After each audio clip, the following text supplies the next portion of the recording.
আমার নবীজি আব্দুর রহমান ইবনে আওফের এই চিত্র দেখে নবীজির চোখের পানি আটকাতে পারলেন না। রাসূলকে দেখে বলছেন, আব্দুর রহমান, এই চোখ দুইটা সাক্ষী আমার। তুমি এক্সপোর্ট ইম্পোর্টের বিজনেস করতে, তোমার বড় বড় ব্যবসা ছিল মক্কায়, কিন্তু আজকে দিনকে গ্রহণ করার জন্য আজকে মুহাজির হয়ে তুমি চলে আসছো মদিনায়। ওরে আমার আব্দুর রহমান, তোমাকে দেখে আমার দারুণ কষ্ট হচ্ছে, তোমার তো কষ্ট হচ্ছে তাই না? তিনি মুস্কি হাসি মেরে বলছেন, ইয়া রাসূলুল্লাহ, আপনি কি বলেন? বউ ছেড়েছি, সন্তান ছেড়েছি, ব্যবসা ছেড়েছি, কিন্তু মদিনায় এসে দুনিয়ার কোনো কিছু না পেলেও আপনাকে পেয়েছি, আল্লাহকে পেয়েছি, আমার কিচ্ছু দরকার নাই। খুব খুশি আমি হুজুর। আমার রাসূল কেঁদেই ফেললেন, বললেন, আব্দুর রহমান, একটু দেরি করো, ব্যবস্থা করি। একজন আনসার সাহাবীকে ডাক দিয়ে বলছেন, আনসার, তুমি কি পারবে আমার আব্দুর রহমানের জন্য কিছু করতে?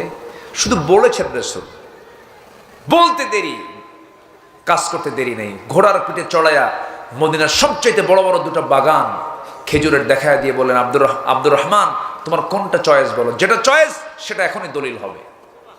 জোরে বলে সুবহানাল্লাহ। ভ্রাতৃত্বটা দেখেন, কি অন্তরঙ্গ তাদের মধ্যে ছিল। তিনি শুনলেন, কিচ্ছু বললেন। এবার বলছেন, ভাই রে, তোমার তো যৌবন আছে, বিয়ে শাদী করা দরকার। এই মদিনার কোনো বাবা তার মেয়েকে তোমার সঙ্গে বিয়ে দেবে না, কারণ টাকা নাই, পয়সা নাই, ঘর নাই, বাড়ি নেই, বাড়িও তোমার এখানে না, কেমনে বিয়ে দেবে? অতএব আমার আল্লাহ পাক একাধিক বউ দান করেছেন, যে কোনো একটা বউকে আমি তালাক দেব, আমার বউটাকে তুমি তোমার বউ বানায়া নিবা। সুবহানাল্লাহ বলবেন না? ওয়াল মুমিনুনা ওয়াল মুমিনাত বা'দুহুম আউলিয়াউ বা'দ।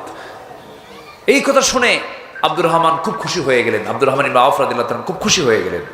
খুশি হয়ে বললেন, ভাই রে, বউ তালাক দেওয়া লাগবে না, খেজুর বাগানোর দলিল লাগবে না, তুমি আমার জন্য কিছু যদি করতে চাও, ছোট্ট একটা বাজারে দেখায় দাও। বাজারে গিয়ে আমি কিছু ব্যবসা শিখতে চাই, ব্যবসা করতে চাই, ব্যবসার পথ একটু দেখায় দাও। ছোট্ট ব্যবসা তাকে ধরিয়ে দেওয়া হলো। ব্যবসা শুরু করলেন, কয়েক রতি সোনা কামাই হলো। কয়েক রতি আনি না, কয়েক রতি, সামান্য কিছু তিনি কামাই করলেন। বিয়ের প্রয়োজন মনে করলেন, মেয়েকে কোনো এক মহিলাকে বিয়ের নিয়ে তো দেখতে গেছেন, পছন্দ হয়ে গেছে, বিয়ে শাদী করে নিলেন। 2-3 দিন পর নবীর দরবারে এসেছেন, সুন্দর পোশাক পরে, গায়ে সুগন্ধি লাগায়া, চেহারার ভিতরে নূর চলে আসছে। রাসূল বলছেন, আব্দুর রহমান, তোমার চেহারা দেখে মনে হচ্ছে তুমি একটা কিছু ঘটাইছো। রাসূল বলছেন, হুজুর। সাহাবী বলছেন, হুজুর, আপনি কি মনে করতেছেন? কেন, তুমি কিছু ঘটাইছো মনে হয়? হুজুর, আমি বিয়ে করছি। সুবহানাল্লাহ বলবেন না? রাসূল বলেন, বিয়ে করলা? আমার খবর বললা না তুমি? তুমি আমার এত কাছের সাহাবী, একা একা বিয়ে করলা? হুজুর, দেখতে গেছে মহিলা, পছন্দ হয়েছে, আর বৈঠক থেকে উঠতে দেয় না, বিয়ে হয়ে গেছে। জোরে কোন সুবহানাল্লাহ। রাসূল মন খারাপ করলেন না। হয় না এরকম? হয় না? আজ থেকে হয় না এরকম? হয় না? হয়তো দেখবেন যে অনেক প্রিয় বন্ধু বাদ পড়ে যায়, আত্মীয় স্বজন বাদ পড়ে যায়, মেয়ে দেখতে গেছে, হয়ে গেছে, পরিবার সিদ্ধান্ত নিয়েছে, বিয়ে হয়ে গেছে। রাসূলও মাইন্ড করলেন না। রাসূল বললেন, আব্দুর রহমান, বিয়ে যখন করেছো ভালো কথা, কিন্তু আমার তো দায়িত্ব আছে, কি, তোমার তো টাকা নাই, টাকা পাইলা কই? মোহরানার টাকা তো দিতে হবে, তুমি পাইছো কোথায়? তুমি তো মুহাজির, তুমি তো আনসার না, তুমি এখানে টাকা পাইলা কোথায়? এবার তিনি হাসতেছেন আর বলতেছেন, হুজুর, ওই যে আনসার সাহাবীকে পাঠাইছিলেন আমার জন্য, সে আমাকে ছোট্ট একটা ব্যবসা দেখায় দিছে, কিছু টাকা কামাই করছি, ওটাই মোহরানার টাকা দিয়া রানী বানায়া বউটাকে ঘরের মধ্যে নিয়ে আসছে। আমার নবীজি খুব খুশি হলেন।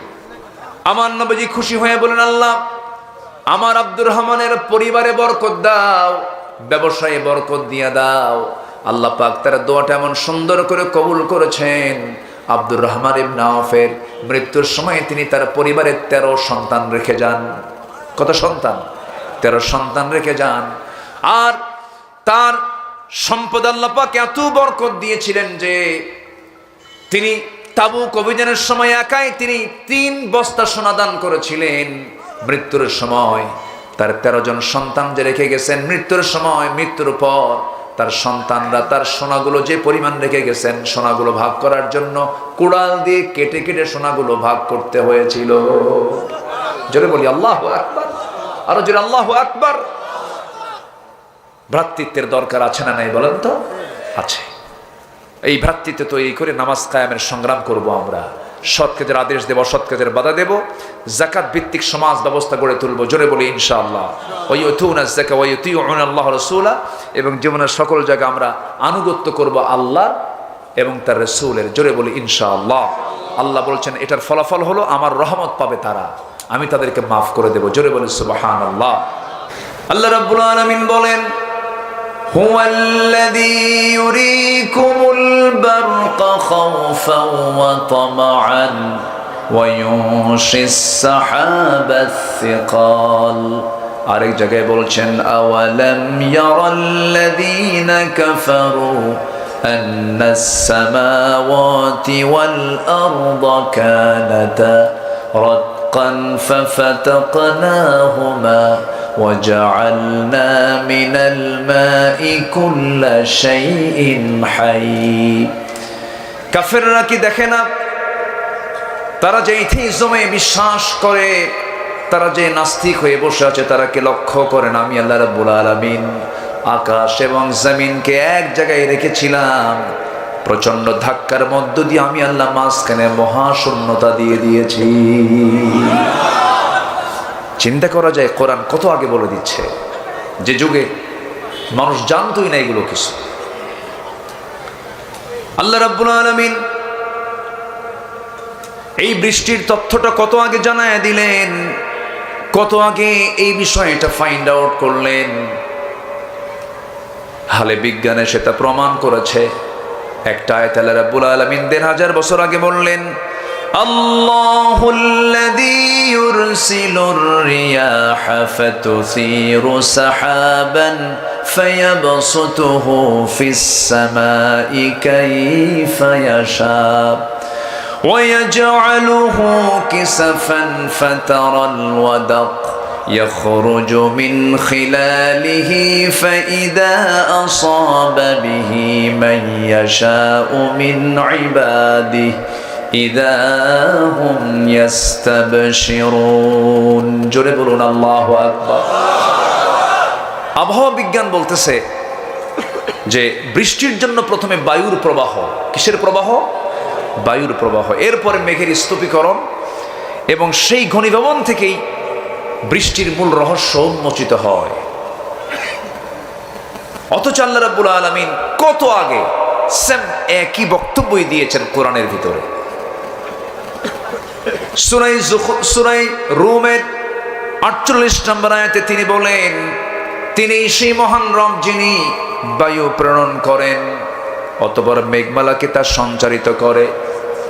এরপরে তিনি মেঘমালাকে যেভাবে ইচ্ছা সেইভাবে আকাশে ছড়িয়ে দেন, তাকে স্তরে স্তরে রেখে দেন। জোরে বলি সুবহানাল্লাহ। তাহলে বিজ্ঞানকে প্রমাণ করলো না বিজ্ঞান ধার করলো? কোন কোন কোন জায়গা থেকে? কোরআন থেকে ধার নিয়েছে। আবার এই যে বৃষ্টিটা হয়, মেঘ সৃষ্টি হয়, মেঘ সৃষ্টি হয় পানি থেকে। এই পানিটা বাষ্পীয় আকারে জমিন থেকে তোলেন কে? আসতে বলবেন, তোলেন কে? আমার আপনার বাড়ির সামনে শীতকালে বৃষ্টি নাই, পুষ্কুনির পানিগুলো, পুকুরের পানিগুলো কমে না বাড়ে? তো পানিগুলো যায় কই বলেন? বাষ্পীয় হয়ে উপরে ওঠে। পৃথিবীর হোল টেকনোলজি, সব প্রযুক্তিগুলোকে যদি এক জায়গায় করে যদি চেষ্টা করা হয়, কিয়ামত পর্যন্ত পানি চক্রের এই ওয়াটার সাইকেল, এটা কি মানুষের দ্বারা তৈরি করা সম্ভব? আসতে সম্ভব? সম্ভব না। এবং এই বৃষ্টি যে আল্লাহ নাজিল করেন, অপরিমিত না পরিমিত? আসতে বলে পরিমাণ ছাড়া না পরিমাণ সহ? পরিমাণ সহ। বেশি হলে সমস্যা, বেশি হলেই তো মানুষ বাঁচা কঠিন হয়ে যাবে। তবে প্রশ্ন আসতে পারে যে হুজুর তাহলে বন্যা হয় কেন? লক্ষ্মীপুরে এবার যে পানি হয়েছে নাকি? আচ্ছা, লক্ষ্মীপুরে যে পানি এসেছে, নোয়াখালীতে যে পানি আসছে, যারা ইয়াং ছেলে পেলে, যারা যুবক, তোমরা কি দেখছো এর আগে? না। এমনকি অনেক মুরব্বীরাও জানে না যে এইরকম হঠাৎ আকস্মিক বন্যা এটা আল্লাহ দেননি, আমাদের প্রতিবেশী দিয়েছে। ঠিক আছে না? প্রতিবেশী দিয়েছে। বিশ্বের কোন দেশে এমন আইন নাই, কোথাও নাই যে উজানে কেউ বাঁধ নির্মাণ করতে পারে। যা বাঁধ তৈরি হয়েছে ৭১-এর পরে ৭৪-এ, ফারাক্কা বাঁধ, এর আগে কেউ করার সাহস পায়নি, কারণ বোম্বিং মেরে উড়ায় দেবে। সম্মানিত বন্ধুগণ, ফিলিস্তিন যতটুকু ঝুঁকিপূর্ণ তার প্রতিবেশী রাষ্ট্র দ্বারা, আমি তো মনে করি মুসলিম বিশ্বে 56টি মুসলিম রাষ্ট্রের ভিতরে সবচাইতে ঝুঁকিপূর্ণ রাষ্ট্র হচ্ছে আমার বাংলাদেশ, ঠিক কিনা? এটাকে টিকে রাখার জন্য ঐক্যের বিকল্প নেই, ঐক্য থাকতে হবে। আমার এই ভাইজান কিছু ইঙ্গিত করেছেন, আমি বলবো সব দিক থেকে আস্তে আস্তে করে আমি কিছু কথা বলবো, জোরে বলি ইনশাআল্লাহ। তাহলে মানুষ পানিতে মরে আল্লাহর দোষে না বান্দার দোষে? বলেন, বান্দার দোষে। সম্মানিত বন্ধুগণ, এই বৃষ্টির পানি আল্লাহ পাক পরিমাণ মতো নাজিল করেন। কি পরিমাণ? যে পরিমাণ পানি আল্লাহ পাক বাষ্প আকারে তোলেন ওই পরিমাণ পানি নাজিল করেন। আল্লাহু আকবার বলেন, কি প্ল্যান তার! আল্লাহ রাব্বুল আলামিন বলেন, والذي نزل من السماء ماء بقدر فأنشرنا به بلدة ميتا كذلك تخرجون। জোরে বলুন আল্লাহু আকবার।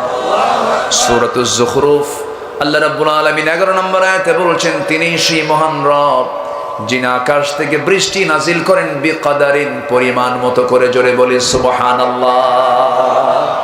পরিমাণ মতো করে নাজিল করেন। সায়েন্স বলতেছে, গবেষণা বলতেছে, আধুনিক বিজ্ঞান বলছে, প্রতি সেকেন্ডে ভূপৃষ্ঠ থেকে প্রতি সেকেন্ডে পানি বাষ্পীয়কের উপরে ওঠে হলো 16 মিলিয়ন টন পানি। 16 মিলিয়ন টন। কেউ তো আল্লাহু আকবার বললেন না। এবং প্রতি বছরের পরিমাণ দাঁড়ায় হলো 513 ট্রিলিয়ন টন। 513 ট্রিলিয়ন টন পানি আল্লাহ পাক বাষ্পীয় আকারে জমিন থেকে তুলেন। আল্লাহু আকবার। যদি এই সিস্টেম যদি না থাকতো, পৃথিবীর কোনো সিস্টেম থাকতো, মানব অস্তিত্ব থাকতো, কোনো প্রাণের অস্তিত্ব থাকতো, সব বিলীন হয়ে যেত। সব করেছেন তিনি কে? আল্লাহ। আল্লাহ তাআলা। এরকম করে কোরআন সব তথ্য দিয়ে দিয়েছে। সেই মহা তথ্য থেকে আমি ছোট্ট একটা আয়াত আমি তেলাওয়াত করেছি। এই আয়াতগুলোকে সামনে রেখে কিছু কথা বলতে চাচ্ছি। এই আয়াতের শুরুটা করেছেন আল্লাহ রাব্বুল আলামিন মুমিনদেরকে ইঙ্গিত দিয়ে, যে মুমিনরা, তোমরা তো মুমিন, তোমরা পৃথক থাকবে না, তোমরা এক হবে। জোরে বলি সুবহানাল্লাহ। তোমরা কি হবে? এক হবে। ধরুন 36 জুলাই নাকি? ঠিক আছে, 36 জুলাই তো। আচ্ছা, যে একটা পরিবর্তন যে এসেছে, এটা কি পৃথক হওয়াতে না এক হওয়াতে? বলেন তো এক হওয়াতে। এক না হলে বিজয় আসে না, এক হতে হবে। এটা কার বক্তব্য? আসতে বলবেন না, কার বক্তব্য? আল্লাহ। আল্লাহ রাব্বুল আলামিন এক জায়গায় বলছেন, واعتصموا بحبل الله جميعا ولا تفرقوا واذكروا نعمة الله عليكم إذ كنتم أعداء فألف بين قلوبكم فأصبحتم بنعمته إخوانا। জোরে বলুন আল্লাহু আকবার। তোমরা আল্লাহর রজ্জুকে শক্ত করে ধরো, পার্থক্য সৃষ্টি করো না। কোরআন ধরতে নিয়ে তোমরা মত পার্থক্য করো না, দিনকে ধরতে নিয়ে তোমরা মত পার্থক্য করো না। কার কথা? তোমরা কি হবে? সূরা তাওবার 71 নম্বর আয়াত আমি তেলাওয়াত করেছি। আল্লাহ রাব্বুল আলামিন এখানে বলছেন, ওয়াল মুমিনুনা ওয়াল মুমিনাতু বা'দুহুম আউলিয়াউ বা'দ يأمرون بالمعروف وينهون عن المنكر। জোরে বলুন আল্লাহু আকবার। সূরা তাওবা কত নম্বর আয়াত? 71। একটা বিশেষ সংখ্যা। দেশ স্বাধীন হয়েছে কোন সালে? বলেন। 71 একটা ঐতিহাসিক সংখ্যা না, এটা আমার দেশের জন্য। তো আয়াত নাম্বার হচ্ছে 71। এই 71 নম্বর আয়াত থেকে আমি কিছু কথা বলতে চাচ্ছি। সম্মানিত ভাইয়েরা, আপনাদের এই নোয়াখালী লক্ষ্মীপুরে ওয়াজ করা কিন্তু সহজ না। ঘরে ঘরে আলেম উলামা, আলহামদুলিল্লাহ বলবেন না? লক্ষ্মীপুরের আলেমরা গোটা দেশের নেতৃত্ব দেয়। নোয়াখালীর আলেম যদি না নড়ত, না ঘুরতো, গোটা দেশ আলেম তৈরি হতো না। আলহামদুলিল্লাহ কেউ বললেন না তো? প্রচুর আলেম ওলামা। এখনো আপনি যদি গুনতে যান, এই রামগঞ্জের সন্তান ছিলেন আল্লামা লুৎফুর রহমান রাহিমাহুল্লাহ। আমাকে দেখলে উনি জড়ায় ধরতেন আমারে, বলতেন এটা আমার সন্তান। আল্লাহওয়ালা মানুষ ছিলেন। চলে গেছেন, মার্চে মারা গেছেন। মার্চে 1 বছর হয়নি তো এখনো, না? হ্যাঁ হ্যাঁ, আল্লাহ তুমি তার কবরটাকে জান্নাতের টুকরা বানায় দাও। জোরে বলি আল্লাহুম্মা আমিন। তার প্রতিটা শব্দ চয়ন, প্রতিটা বাক্য ছিল প্রত্যেক আলোচকের জন্য একটা শিক্ষা। এত সুন্দর করে মন্ত্রমুগ্ধের মতো মানুষ শুনতো। আল্লাহু আকবার। আল্লাহ তুমি তার কবরটাকে জান্নাতের টুকরা বানায় দাও। এরপর এই লক্ষ্মীপুরে হাফিজ হুজুর রাহিমাহুল্লাহ, তার বাড়ি কিন্তু এখানেই। এরপরে আপনি কোন দিকে যাবেন? আপনি প্রেজেন্ট যে আলেম ওলামাগুলো আছে, মুফতি কাজী ইব্রাহিম মজলুম, একজন আলেম দ্বীন, একসাথে আমার কাতারে প্রোগ্রাম ছিল। এত বিনয়ী মানুষ আর এত বড় আলেম তিনি, চলন্ত মুহাদ্দিস, চলন্ত হাদিসের বিশ্বকোষ তিনি, আলহামদুলিল্লাহ। বাড়ি লক্ষ্মীপুর। এরপরে এখন প্রেজেন্টে একজন আছেন যার পরিচিতি খুব দ্রুত ছড়ে পড়েছে, শেখ আহমদুল্লাহ হাফিজাহুল্লাহ, এই লক্ষ্মীপুরের। আওলাদে রাসূল, এত নরম মানুষ, এই লক্ষ্মীপুরের। আল্লামা তারিক মুনাওয়ার হাফিজাহুল্লাহ, তিনিও এই লক্ষ্মীপুরের। তাহলে কোন দিকে যাবেন আপনি? দুই একটা আবু জেহেলও আছে। আবু জেহেল যে নাই তাও না, কারণ রসুল আছেন যেখানে, আবু জেহেলও সেখানে। এই বৃহত্তর নোয়াখালী অঞ্চলের একজন ছিল, আহারে মুখে যা আসতো 16টা বছর তাই বলতো। এই যে মাইকটা পাইছিল, মুখে যা আসতো তাই বলতো, উঠেই বলতো খেলা হবে। এটা কি কোনো বিজ্ঞজন, সচেতন একজন জ্ঞানী গুণী মানুষের বক্তব্য এগুলো হতে পারে? আসতে বলবেন না, হতে পারে? হতে পারে না। ওইদিকে আরেকজন বুড়া বয়সে বিয়ে করছিল, বিড়া বয়সে বিয়ে করে বাচ্চার বাপ হয়েছে, বাচ্চা হাতে নিয়ে বলতেছে লা ইলাহা ইল্লা আনতা সুবহানাকা ইন্নী কুনতু মিনাজ জালিমিন। জানেন কি আপনারা? ওরা আবার আলেমদের ভুল ধরে। আবার আরেকজন বললেন আগামীকাল ঈদুল আজহার জানাজা নামাজ। কি বলতেছে? বলছে না বলেছে। এই হচ্ছে তাদের এলেমের দৌড়। তারা এতটুকুই পেরেছে, দুর্নীতি করেছে ওরা, আর জেলের মধ্যে ঢুকাইছে আলেমদেরকে ওরা। জেল খাটলো আলেমরা, আর টাকা লোপাট করে বাইরে পাচার করলো ওরা। এই মাহফিলে যখন বসি, বিশেষ করে আল্লামা সাইদির কথা বারবার মনে হয়ে যায়। তাকে ভালোবাসে না এমন কোন লোক নাই, তার মৃত্যুর দিন কাঁদে নাই যে, আমার মনে হয় তার হৃদয় নাই। আল্লামা সাইদ রাহিমাহুল্লাহ উদার চিত্তের মানুষ ছিলেন তিনি, এত সাহসী মানুষ। 2009 সালে আমার জীবনের প্রথম হজ, ওনার জীবনের শেষ হজ। হজে গেছি, ওনাকে প্রশ্ন করলাম সবাই মিলে, হুজুর আপনি কি দেশে যাবেন? উনি আশ্চর্য হয়ে বলেন কেন, কি সমস্যা? মামলা হচ্ছে, ট্রাইব্যুনাল গঠন হচ্ছে, আপনার নামেও মামলা তৈরি হচ্ছে, আপনি দেশে থেকে যান, নাগরিকত্ব পেয়ে যাবেন, আপনাকে সম্মান করবে, তারা আপনি রয়্যাল গেস্ট হয়ে হজে আসছেন। উনি বললেন সাইদি তো পালায় না। আল্লাহু আকবার বলবেন না?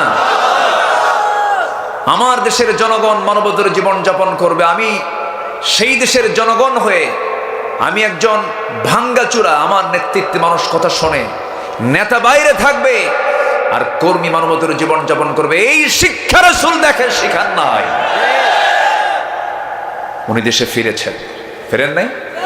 ফিরেছেন। কোনোদিন কি তার চেহারায় 13 বছরের জেলখানার জীবনে কোনোদিন কষ্ট দেখেছেন? শেষ বিদায়টাও নিয়েছেন কান্না নিয়ে না হাসি নিয়ে? কান্না নিয়ে না হাসি নিয়ে? তিনি হাসতে হাসতে মরেছেন, আর আমরা কেঁদেছি। আমরা কি কেঁদেছি? এটাই তো জীবন। কারোর সামনে তিনি আপোষ করেননি, মাথা নত করেননি। সেই লোকটাকে নাটক করে হিন্দুস্তানের প্রেসক্রিপশন দিয়া জেলখানা থেকে চিকিৎসার নাম করে হসপিটালে নিয়ে বিষ প্রয়োগ করে তাকে হত্যা করা হয়েছে। এই তাফসীর মাহফিলের প্ল্যাটফর্ম থেকে জানান দিতে চাই, অবিলম্বে এই কিংবদন্তি শহীদ আল্লামা সাঈদীর হত্যাকারীর চূড়ান্ত শাস্তি নিশ্চিত হওয়া দরকার। রাজি আছেন কারা কারা? হাত উঁচু করে দেখান মুসলমান।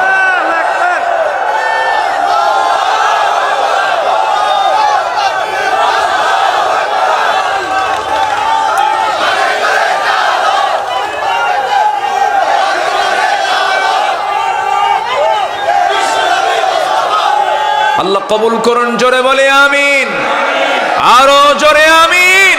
আমরা তো মুসাফা করি। মুসাফার পরে যখন আমি গাড়িতে গিয়ে যখন দুটো হাত যখন নাকে নিই, নানান রঙের বিড়ির গন্ধে আমার কাম সারা। বাস্তব, এত বিড়ি মানুষ খায়। আবার মাহফিলে এসে বলে, হুজুর বিড়ি খাওয়া কি জায়েজ আছে? মানে উনি জায়েজের চেষ্টায় আছেন, উনি তো ছাড়িবেন না, আরো চেষ্টায় আছেন যে কেমনে বাড়ানো যায়। আহারে, আল্লাহ কি বিড়ি খাওয়ার জন্য পাঠাইছে দুনিয়াতে? বলেন তো, বলেন বিড়ি খাওয়ার জন্য পাঠাইছে? জীবনটাকে সাজাবো আমরা, জোরে বলি ইনশাআল্লাহ। আগে মানুষ মদ খায় না, আগে মানুষ বিড়ি খায়। বিড়ি হলো ছোট, আগে টানাটানি, এরপরে ঢালাঢালি। এই জন্য কোন নেশার কাছে যাওয়া যাবে না, সকল নেশাকে আমরা না বলবো। রাজি আছেন তো? সকল নেশাকে আমরা না বলবো। ভাইজানকে ধন্যবাদ। নবীর নাম তো একজন নবীর নাম না? কার ভাই? ওরে সব তো আলোচক, লক্ষ্মীপুর না? হ্যাঁ, একদম ধরে ফেলবেন আপনারা, কোন একটা ভুল বললেই ধরায় ফেলবেন একদম। খুব সুন্দর, আপনারা বলি আলহামদুলিল্লাহ। আচ্ছা, হারুন আলাইহিস সালাম তিনি মুসা নবীর ছোট ভাই না বড় ভাই? বড় ভাই। বলেন কি ভাই? বড় ভাই। একদিন আল্লাহকে বলতেছেন, আল্লাহ তুমি আমাকে কিছু যে দাওয়াত দিতে বলতেছো, ইযহাবি ইলা ফিরআউনা ইন্নাহু তাগা, কিন্তু আমি যে যাব ফেরাউনের কাছে কালিমার দাওয়াত দিতে, আমার তো জিহ্বা অচল, খুব রাগ, কথার মধ্যে রসকস নাই, আমি দাওয়াতটা দেব কেমনে? আল্লাহ বললেন, মুসা চিন্তা করো না, আমি তোমার জিহ্বা ঠিক করে দিলাম। জোরে কোন সুবহানাল্লাহ। তার জিহ্বা ঠিক হয়ে গেল। রব্বি ইশরাহ লি সাদরি ওয়া ইয়াসসির লি আমরি। এরপরে বলছেন, আল্লাহ ঠিক আছে যাচ্ছে। আল্লাহ বললেন, একটু নরম সুরে, একটু ঠান্ডা মাথায় বুঝে শুনে একটু কালিমার দাওয়াত দিবা। তুমি বললেন, আল্লাহ এই দায়িত্ব আমার দিলে তো হবে না, আমাকে যদি এই দায়িত্ব দাও তাহলে আমি বড় বিপদে পড়ে যাবো, পারবো না, কারণ আমার কথা ডাইরেক্ট, আমার আস্তে আস্তে কথা হয় না।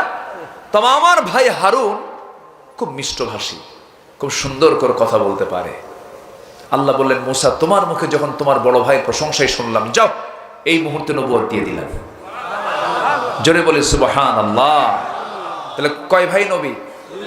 দুই ভাই নবী, একসঙ্গে দুই ভাই নবী ছিলেন। আবার শ্বশুরটাও নবী ছিলেন। আল্লাহু আকবার বলবেন না? শ্বশুরও নবী ছিলেন। আবার ভাগিনা একটা ইউসা, এটাও নবী ছিলেন। তাহলে এক পরিবারে কয় নবী খুঁজে পেলাম? কত দামি পরিবার এটা! আল্লাহু আকবার। ফেরাউনকে কালিমার দাওয়াত দিলেন। ফেরাউন কয়, মুসা তোমার সঙ্গে এটা কে আসছে? আমার ভাই হারুন, সে আল্লাহর নবী। ফেরাউন কয়, তোমার আল্লাহর কাজ নাই কাম নাই, একই করে দুই নবী পাঠাইছে না? বলেন তো, এই কথা শোনার পরে কি মুসার মতো লোকের কি রাগ কমার কথা না বাড়ার কথা? লাঠি উঁচু করছে, প্রচন্ড রাগী ছিলেন। এই পয়গম্বরকে ফেরাউন কম জ্বালান জ্বালাইছে? দেশ ছাড়া করছে। কম অত্যাচার করেনি, বহু অত্যাচার করেছে। শেষ পর্যন্ত ফেরাউনের পতন হয়েছে দরিয়ার পানি সুবান খায়া, ঠিক কিনা? কম অত্যাচার করেনি। এবং চারিত্রিক ত্রুটি ধরার জন্য সে কম চেষ্টা করেনি। যুগে যুগে চরিত্রে কালিমা দেওয়ার জন্য, কালিমা লেপন করার জন্য এগুলো চেষ্টা চালানো হয়েছে, আমার নবীর বিরুদ্ধে চালানো হয়েছে। একবার দেখেন, মুসা আলাইহিস সালাতু ওয়াস সালামের কোনো প্রবলেম ছিল না, শারীরিক কোনো প্রবলেম নবীদের নাই। আল্লাহ সমস্ত নবীদেরকে ত্রুটিমুক্ত করেছেন এবং সুন্দর করে সৃষ্টি করেছেন তাদেরকে। এবং আমার রসুল ছিলেন 100 জন জান্নাতি পুরুষের সমান শক্তি ধার একজন মানুষ। একবার ফেরাউন বলল কি যে মুসার একটা অসুখ আছে, সে অসুখটা হলো অন্ডকোষ একটা ছোট একটা বড়। কি কথা কি বুঝতেছেন? তো এই লোক আবার নবী হয় কেমন? এই অপপ্রচার গোটা দেশ ছড়ায়া দিল। সে তো রাষ্ট্রপতি, গোটা দেশ ছড়ে গেল। আল্লাহর পয়গম্বরের কানে যখন এই নিউজ আসছে এই রোগটা নাই, আল্লাহকে বলতেছে আল্লাহ আমার আর সহ্য হচ্ছে না, যে ব্যারাম আমার নাই, যে অসুখ আমার নাই, সে অসুখ, সেই অভিযোগ আমার বিরুদ্ধে দেওয়া হলো, আল্লাহ একটা বিচার ফায়সালা করো। আল্লাহ ফায়সালা করলেন, মুসা চিন্তা করো না, ফায়সালা করে দেব। তো উনি গোসলে নামলেন। ওই সময়ের সিস্টেম ছিল মানে ইজারা পাজামা খুলে পানিতে নামতেন। তো উনি পাজামা খুলেই পানিতে নামলেন, কেউ ছিল না, উনি একাই নেমে গোসল করে তিনি আবার ওই পাজামা লুঙ্গিটা পরবেন। কিন্তু উনি ওটা রেখেছিলেন একটা পাথরের ওপরে। তো উনি গোসল করতে নামাও সারা, এইদিকে পাথরটা জীবিত হয়ে লুঙ্গি হাসাতে করে না দৌড় মারাও সারা। উনি এখন গোসল থেকে উঠে দেখে যে লুঙ্গি নিয়ে দৌড়াচ্ছে। আল্লাহু আকবার বলবেন না? সহিহ বর্ণনা কিন্তু এখানে আলেম ওলামা আছেন, দৌড়াচ্ছে। মুসা আলাইহিস সালাতু ওয়াস সালাম সঙ্গে সঙ্গে ওই পাথরের পিছনে দৌড়াচ্ছেন হাতে লাঠি নিয়া, বলতেছে এই পাথর তুই বেয়াদবি করিস কেন, আমার তো পরনে কোনো কিছু নাই। পাথর দৌড়ায়, তিনি দৌড়ান, কিন্তু পাথরের মধ্যে জীবনটা দিয়ে দিয়েছেন তিনি আমার কে? এই যে মাটির দেহতে জীবনটা দিয়েছেন তিনি কে বলেন? আল্লাহ দিয়েছেন। কিন্তু পাথর দৌড়াচ্ছে কার অর্ডারে বলেন? আল্লাহর নবী কি পারবে নাকি? দৌড়ায় দৌড়ায় আল্লাহ পাক মুসা আলাইহিস সালামের স্মৃতি থেকে ভুলায় দিয়েছেন। তিনি যে দৌড়াচ্ছেন তিনি তার মনেই নাই, তার স্মৃতিতেই নাই। তিনি দৌড়াচ্ছেন দৌড়াচ্ছেন, পাথরও দৌড়ায়, তিনিও দৌড়ান। পাথর লুঙ্গিটা নিয়ে সেই জায়গায় গিয়ে থেমেছে যে জায়গায় ফেরাউন তার মন্ত্রী পরিষদ নিয়ে মিটিং করে। কি কথা কি বুঝতেছেন? একদম জায়গা মতো গিয়ে থেমে গেছে, উনিও থামছেন। ফেরাউন নিচের দিকে তাকায় দেখেন না অস্ত্রপাতি সব ঠিক আছে। সম্মানিত ভাইয়েরা, আলেমদের চরিত্রকে হনন করার জন্য 16 বছর বহুত চেষ্টা করা হয়েছে। আলেমদের চরিত্র মানুষের সামনে ওপেন হয়েছে, তাদের কোনো দোষ নাই। যারা চরিত্রহীন, যারা লম্পট, আল্লাহ তাদেরকে উলঙ্গ করে ছেড়েছেন। লজ্জায় মাথা নিচু হয়ে যায়, লজ্জায় মাথা নিচু হয়ে যায়। একটা দেশের শীর্ষস্থানীয় ধনী, যার মাথা থেকে পা পর্যন্ত সব সাদা, মাথার চুল সাদা, দাড়ি সাদা, পাঞ্জাবি সাদা, পায়জামা সাদা, জুতাও সাদা, সেই লোকটা পালানোর রাস্তা পেল না। নেত্রী হেলিকপ্টার অপেক্ষা ছিলেন দরবেশ আসবে, দরবেশ আসে নাই। 5-6 দিন পর সে পালানোর জন্য দাড়ি কাটছে, নৌকায় চড়েছে, নৌকার ভেড়ে নাই। শেষ পর্যন্ত কোস্টগার্ড গিয়ে ধরে ফেলছে আইনমন্ত্রীকে। আইনমন্ত্রীকে ধরে বলে স্যার সিংসি থানায় চলে। আইনমন্ত্রী কয় আমি কি একা আসছি? আমি তো জামাতের সাথে আসছি। ওই যে দেখো কোটা কে, মাথার চুল কালো, মুখে দাড়ি নাই, গেঞ্জি পরা, লুঙ্গি পরা লোকটা কে? ভালো করে দেখো, ওটাই দরবেশ। ওরা চেয়েছিল আমাদের উলঙ্গ করতে, আল্লাহ ওদেরকে উলঙ্গ করে ছেড়েছেন।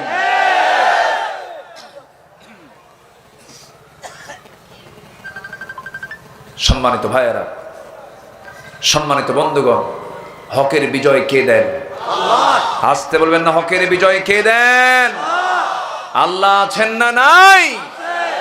আল্লাহ আছেন। এখন দায়িত্ব হচ্ছে আমরা এক থাকব। মনে থাকবে তো? মনে থাকবে?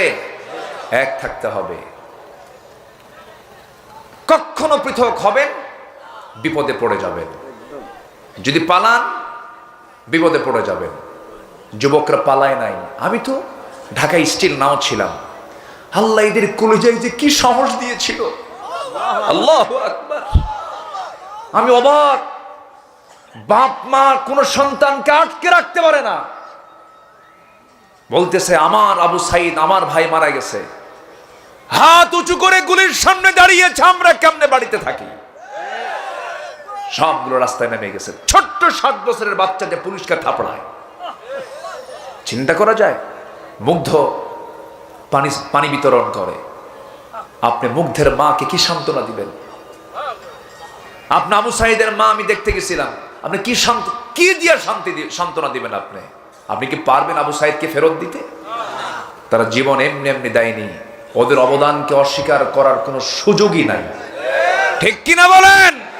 ওরা আমাদের সন্তান, ওরা আমাদের কি সন্তান। আমরা যেটা পারি নাই তা তারা দেখিয়ে দিয়েছে।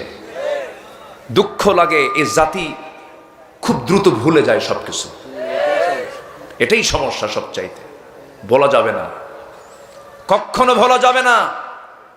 আমরা একটি ঐক্যের প্ল্যাটফর্ম তৈরি করে একটি কল্যাণ রাষ্ট্রের দিকে এগিয়ে যাব। জোরে বলি ইনশাআল্লাহ, জোরে বলি ইনশাআল্লাহ। কষ্ট পাচ্ছেন নাকি? কষ্ট পাচ্ছেন না? আলোচনা চালাবো? জোরে বলি ইনশাআল্লাহ। আল্লাহ চান মুমিনদের মধ্যে একতা। আল্লাহ রাব্বুল আলামিন বলেন, তোমরা এক হয়ে যাবে, পরস্পরের বন্ধু হয়ে যাবে। আমার নবীজির বিজয়টা কেন এসেছে? সাহাবে কেরামদের মধ্যে বন্ধুত্ব ছিল, গভীর বন্ধুত্ব ছিল, এমনকি তাদের স্বপ্ন পর্যন্ত এক হয়ে যেত। আল্লাহু আকবার। আমার নবীজির ইন্তেকাল হয়েছে, ইন্তেকালের 2 বছর পরের কথা। আমি কি দোয়া করে দেব? ওই লোকটা উঠলো কেন? এই যে সমস্যা কি? ও চাপ, নিম্নচাপ। হ্যাঁ, একটু দেরি হয়ে গেছে, আমাকে দেরিতে উঠায় দেওয়া হয়েছে। একটু আগে ভাগে উঠালে ভালো হতো।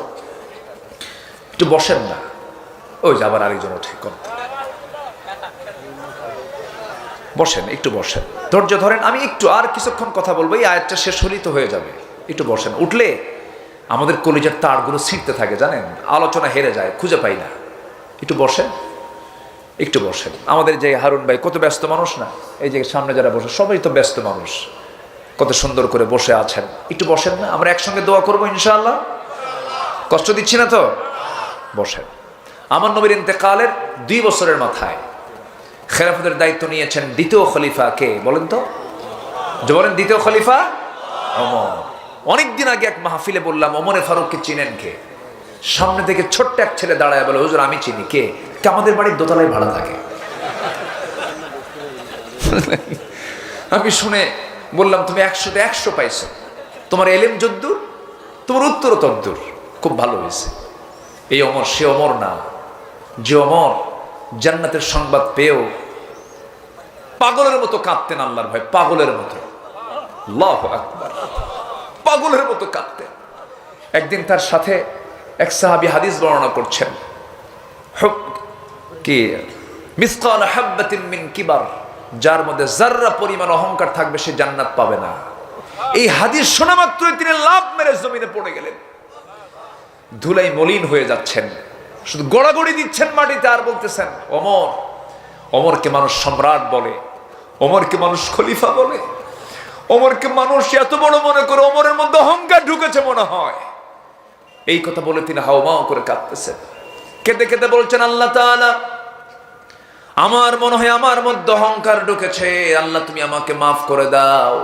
তবে আমার মনে হয় আল্লাহ গো, এই দুনিয়াতে যত মানুষ তুমি পাঠিয়েছো সব মানুষকে তুমি যে জান্নাতের যদি ঘোষণা দিয়ে দিয়া একজনকে যদি জাহান্নামের ঘোষণা দাও, আমার মনে হয় একজন জাহান্নামী বান্দা কেউ হবে না, আমি ওমর ছাড়া। কত নিচু মা, কত নিজেকে কত ছোট মনে করতেন তারা। আল্লাহর কাছে কাঁদতেন, পাগলের মতো কাঁদতেন। একদিন এক সাহাবীর কাছে গিয়ে বলছেন, ভাই হুযায়ফা, রাসূল তার কাছে মুনাফিকের তালিকা রেখেছিলেন। কাদের তালিকা?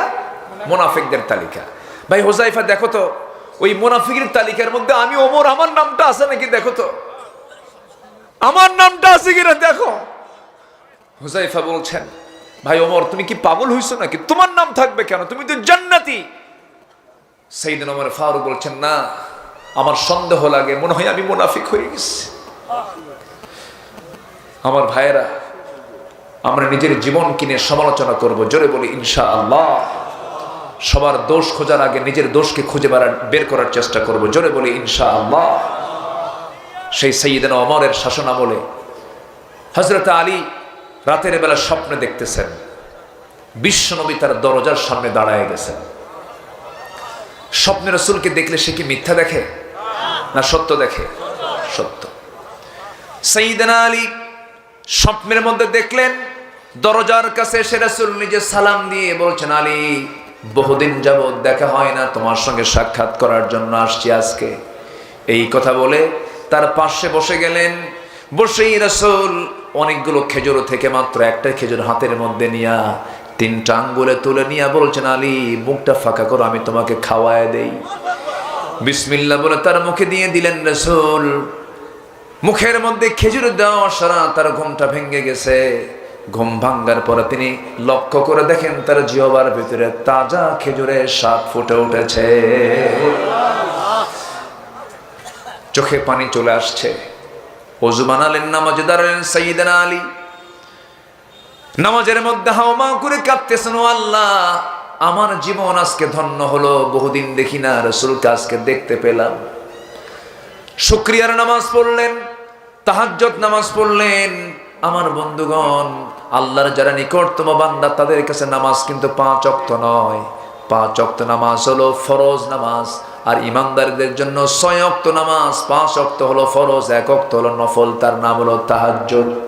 তার নাম কি? তাহাজ্জুদ। ইমানদার যারা, আল্লাহর কাছে ক্ষমা পেতে চায় যারা, তারা তাহাজ্জুদ কখনো কাজা করে না। আমরাও পড়বো, জোরে বলি ইনশাআল্লাহ, আরো জোরে বলি ইনশাআল্লাহ। সবাই কি তাহাজ্জুদ পড়বেন? পড়বেন না? আল্লাহ পাক তাহাজ্জুদের সময় কোথায় আসেন? কোথায় আসেন বলেন, কোথায় আসেন? হ্যাঁ হ্যাঁ, ফিস সামাঈদ দুনিয়া। এই যে দুনিয়ার আকাশ, যেটা নীল আকাশ দেখি না, এটা সবচেয়ে কাছের আকাশ। এই আকাশে আল্লাহ পাক চলে আসেন এবং বলেন, আলা মিন মুস্তাগফিরিন ফাগফির লাহ। আল্লাহু আকবার বলেন। কোন ক্ষমা প্রার্থী আছে আমার কাছে ক্ষমা চাবে, আমি তাকে ক্ষমা করে দেব। এই আকাশটা কিন্তু আরশ আজিমের যে দূরত্ব, সেই দূরত্বের তুলনায় এটা কিন্তু কিচ্ছু না। আল্লাহ পাক এই জন্য বলতেছেন যে ফিস সামাঈদ দুনিয়া, আমি দুনিয়ার আকাশে আসি, সবচেয়ে কাছে আসি। 7 আকাশ উপরে হচ্ছে আরশ আজিম। 228টা দেশ নিয়ে আজকের এই পৃথিবী। 228টা, কিছু হয়তো কম বেশি হতে পারে। এতগুলো দেশ নিয়ে একটা পৃথিবী। এই পৃথিবীকে আলোকিত করার জন্য সূর্য কয়টা? একটা। সূর্য বড় না পৃথিবী বড়? শুধু বড়, 13 লক্ষ গুণ বড়। কত লক্ষ গুণ? তো এটা অনুমান আন্দাজের বড় হতে পারে, বড় ছাড়া ছোট হবে না। আচ্ছা, এই আকাশের মাঝে যে মহাশূন্য ঝুলন্ত আল্লাহ পাক কিছু তারকা রেখেছেন। এর মধ্যে বেটেল জুইস একটা তারকা আছে, যে তারকা ওই সূর্যের চাইতে 33 কোটি গুণ বড়। কত কোটি গুণ? 33 কোটি গুণ। এরকম করে সুপারনোভা, আড্রা, বেটেল জুইস, এই সমস্ত তারকাগুলো, প্রক্সিমা সেন্ট্রাই, এরকম তারকাগুলো প্রায় 500 বিলিয়ন তারকা নিয়ে একটা করে গ্যালাক্সি আছে। আর এরকম কোটি কোটি গ্যালাক্সি আল্লাহ পাক মহাশূন্যে ঝুলায় রেখেছেন। সবগুলো আকাশের নিচের, কিন্তু আকাশে যাই নাই আমরা, ঝুলায় রেখেছেন এই তারকাগুলো। এখন বিস্ময়কর বিষয় হলো, মানুষ চাঁদে গেছে, চাঁদে যায় নাই? চাঁদে গিয়েছে, জি, চাঁদে গেছে মানুষ, জি, চাঁদে গিয়েছে মানুষ। কিন্তু মানুষ যদি শখ করে যে আমরা একটু তারকার দেশে যাব, পৃথিবীর সবচেয়ে নিকটবর্তী তারকা হলো প্রক্সিমা সেন্ট্রাই। এই তারকার দেশে যদি কেউ যেতে চায়, দুনিয়ার চলমান যানবাহন দিয়ে হবে না, এই বিমান এগুলো দিয়ে হবে না, তাকে লাগবে নভোযান। ধরেন নভোযান দিয়ে চেষ্টা করলো। লেটেস্ট আবিষ্কার হচ্ছে অ্যাপোলো 11, যার ঘন্টার গতি হলো 39,000 কিলোমিটার, প্রতি সেকেন্ড 11 কিলোমিটার, প্রতি মিনিটে 660 কিলোমিটার। এই গতিতে যদি চলে, ওই যানবাহনে, ওই নভোযানে চড়ে যদি কেউ রওনা দেয়, পৃথিবীর নিকটতম ওই প্রক্সিমা সেন্ট্রাই নামক সেই তারকার দেশে যেতে তার সময় লেগে যাবে 1,15,000 বছর মাত্র। যাবেন কারা কারা? হাত তুলে। হায়াত নাই, হায়াত নাই। যাবেন কোন দিন, বাঁচবেন কয়দিন?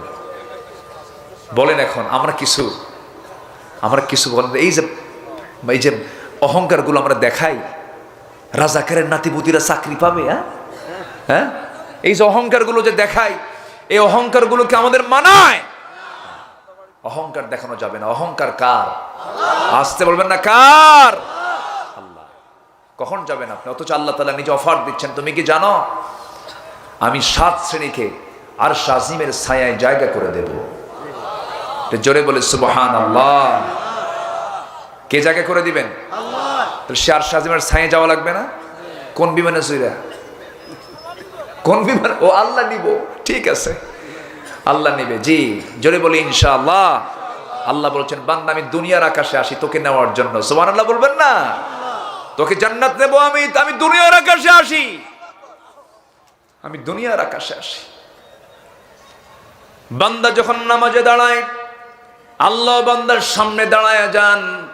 বান্দা যখন সূরা ফাতিহা পড়ে, আল্লাহ প্রত্যেকটা আয়াতের জবাব দিয়ে দেন।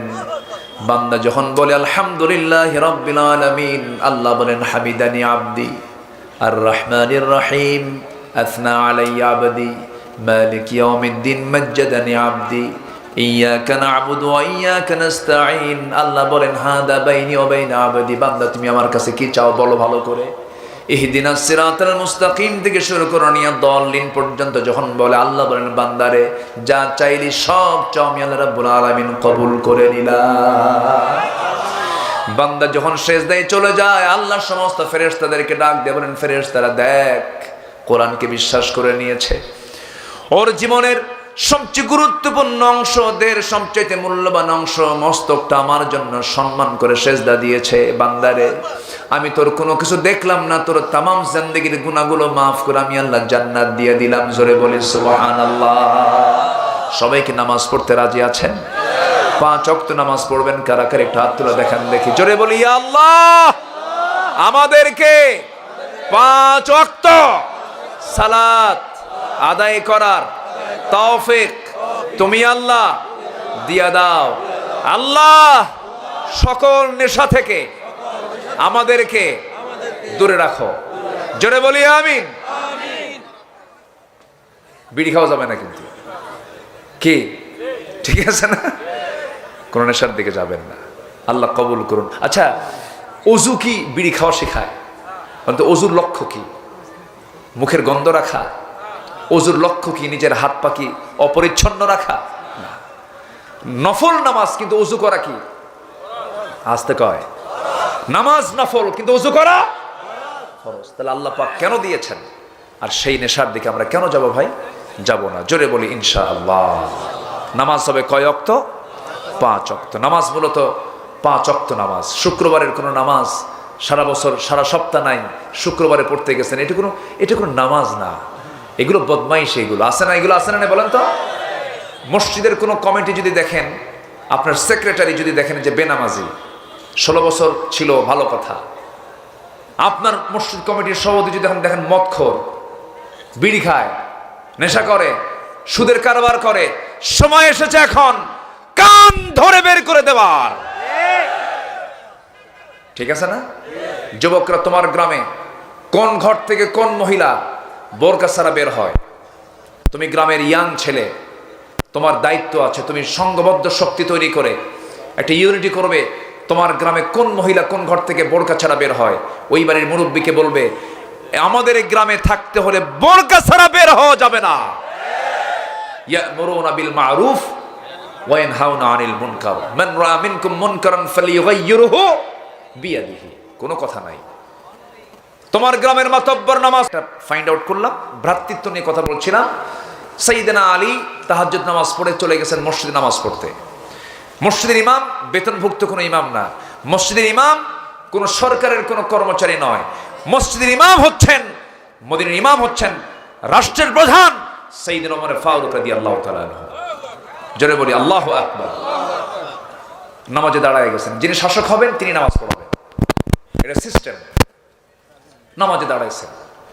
সাইয়েদনা আলী নামাজ পড়তে আসছেন। ফজরের প্রথম রাকাতে জায়গা পান নাই, দ্বিতীয় রাকাতেও জায়গা পান না, অথচ সাইয়েদনা আলী হচ্ছেন খলিফার মজলিসে শুরার, মানে মূল কেন্দ্র শুরার পরামর্শ সভার অন্যতম সদস্য তিনি। তিনি প্রথম কাতারে জায়গা পান নাই, দ্বিতীয় কাতারে জায়গা পান নাই, তৃতীয় কাতারের ঠিক মাঝখান বরাবর তিনি দাঁড়াইছেন। মানে কি, যে মসজিদে আগে ঢুকবে, কে ঢুকলো দেখা যাবে না, সেই প্রথম কাতারে বসবে। কি আমার কথা কি বোঝা যায়? আমার কথা বোঝা যায়? পেলেন না। 3 নম্বর কাতারে দাঁড়ায় গেছেন। নামাজ শেষ হয়ে গেছে। সাইয়েদনা ওমর ফারুক নামাজ শেষ করে আল আযকারু বাদাস সালাত, ফরজ নামাজের পরে কিছু সুন্নাহ দোয়া আছে, নফল কিছু দোয়া আছে, সেই দোয়াগুলো সেদিন তিনি পড়লেন না পড়ে চট করে সালাম ফিরে দাঁড়ায় গেলেন। দাঁড়ায় গিয়ে উপহার পাওয়া, হাদিয়া পাওয়া এক টপলা খেজুর হাতের মধ্যে নিলেন, কাউকে দায়িত্ব দিলেন না। 1, 2, 3 করে খেজুর প্রথম কাতারে সবার হাতে হাতে দিয়ে দিলেন। দ্বিতীয় কাতারেও তাই করলেন। তৃতীয় কাতারে সবার হাতে হাতে 2, 3 করে খেজুর দিলেন। কিন্তু আলীর সামনে এসে আলীর আগের জনকে পর্যন্ত 2, 3 করে খেজুর দিয়েছেন। কিন্তু সাইয়েদনা আলীর সামনে এসে এবার ওমর ফারুক বলছেন, ভাই ও আলী, মুখটা ফাঁকা করো। মুখটা ফাঁকা করলেন। মুখটা ফাঁকা করার সঙ্গে সঙ্গে অনেকগুলো খেজুর থেকে 3টা আঙ্গুলে নিয়ে একটা খেজুর নিয়ে বলছেন, আলী ফাঁকা করো, বিসমিল্লাহ বলে তার মুখে একটা খেজুর তুলে দিলেন। খেজুর খেলেন। সাইয়েদনা আলী বললেন, আমিরুল মুমিনিন, আগের জনকে 2, 3টা দিলেন, আরো খেজুর আছে, আপনি আমাকে হাতে না দিয়ে তাও মুখে দিলেন, এর কারণটা কি? ওমর ফারুক কাঁদতে স্যারে বলতেছে, আলী, স্বপ্ন কি তুমি শুধু একাই দেখছো নাকি? আমি তো দেখেছি। জোরে বলি সুবহানাল্লাহ। আমার রাসূল যদি একটার বেশি, যদি 2টা যদি খেজুর খাওয়া দিতেন, আমি তোমাকে তাই দিতাম। রাসূল দিয়েছেন একটা খেজুর খাওয়ায়, আমি তোমাকে একটা খেজুরই খাওয়ায় দিলাম। কি ভ্রাতৃত্ব ছিল তাদের মাঝে, স্বপ্ন পর্যন্ত এক হয়ে যেত। রাসূল মক্কা থেকে মদিনায় হিজরত করলেন। যারা হিজরত করেছে তাদেরকে কি বলে? মুহাজির। কি বলেন? মুহাজির। আর যারা সাহায্য করেছে তাদের কি বলে? আমার দেশের আনসাররা না, কিন্তু এটা মানে আসল আনসার। কি আনসার? আসল আনসার। মাঝখানে দেখেন আনসাররা কি করলো? হ্যাঁ, ওই আনসার না। কিন্তু আমি দোয়া করে দিই না? হ্যাঁ, দোয়া করবো না? আলোচনা চলুক। হুজুর মরুক, হুজুর বাসুক। জি, খুব ভালো। বলি আলহামদুলিল্লাহ। এখন যারা বসে আছে না, এখন মানে সবার মধ্যে একটা ধৈর্য চলে আসছে, এখন থাকবে সবাই। বলি আলহামদুলিল্লাহ। আমি খুব বেশি সময় নেব না, আর আমাকে একটু সময় দেন। তো মুহাজিররা সব হিজরত করে চলে গেছেন। কিছু কিছু সাহাবী এত ধনী ছিলেন, অনেকে হয়তো জানেন, অনেকেই জানেন, হয়তো অনেকে জানেন না। জান্নাতের সংবাদ পেয়েছেন কয়জন সাহাবী বলেন তো? 10 জন। এর মধ্যে ম্যাক্সিমাম সাহাবী ছিলেন এই 10 জনের বিলিয়নার, কোটি কোটি টাকার তারা মালিক ছিলেন। তাহলে সম্পদ হলে কি কোনো বাধা আছে? আসতে কয় বাধা আছে। কিন্তু ম্যাক্সিমাম ওয়াজ মাহফিল হয় কি জানেন? খালি গরিব হও। কি হও? গরিব হওয়ার রস করে না বেশি? ছিল না এই অভাব অনটন না, সম্পদের দরকার আছে না নাই? এই দেশের সম্পদগুলো যদি চোরদের হাতে না থেকে, যদি চরিত্রবান ভালো মানুষের হাতে থাকতো, দেশের উন্নয়ন আজকে কোথায় চলে যেত বলেন? তাহলে সম্পদগুলো খারাপ লোকের হাতে থাকা দরকার না ভালো লোকের হাতে থাকা দরকার? তাহলে আপনি ভালো হবেন টাকা ছাড়া, এটা কেমন কথা? চিন্তা করেন, 10 জন জান্নাতের সংবাদ পাওয়া সাহাবীর ম্যাক্সিমাম ছিলেন বিলিয়নার। আবু বকর গরিব না ধনী?